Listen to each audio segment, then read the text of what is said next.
তোমরা সবাই কেমন আছো? আশা করি তোমরা সবাই ভালো আছো আর ভালো থেকো। আজকে দুপুরে দেখো আমি কি রান্না করেছি। বেলা তো হয়েছে, খিদে তো পেয়েছে, তার সাথে এসেছে দেওরের মেয়ে। ও আজকে যেটা খেতে ভালোবাসে আমি সেই তরকারিটাই করেছি। তা আমরা এখন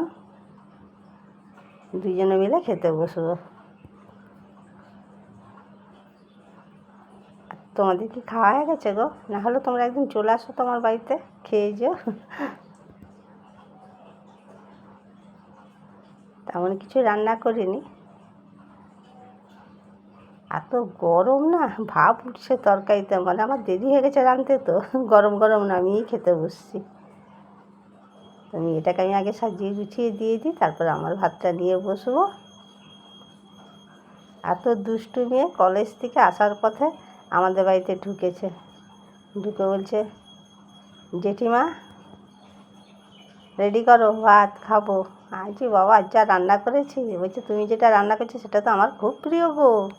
হ্যাঁ, তাই নাকি? বলছে, হ্যাঁ তুমি দাও। তো ভালোই হয়েছে। আমি তো রোজ একা খাই, কেউ আমার সঙ্গে এলে আমার খুব ভালোই লাগে।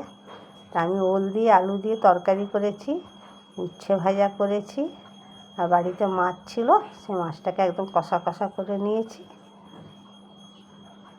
তো দেখলাম ওর এইটাই পছন্দ, যখন ভালোই হলো আমারও। তো ওকেও দিয়ে দিই, আমিও খেয়ে নিই।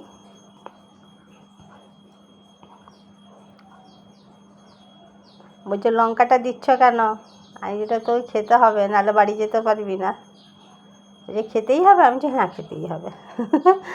বাচ্চা মানুষ তো, এই মাত্র ফার্স্ট ইয়ারে ভর্তি হয়েছে। তা আমি ওকে দিলাম রেডি করে। তো আমার ভিডিওটা এখানে শেষ করি। টাটা, বাই বাই, পরে দেখা হচ্ছে। আজকের মতন যাই।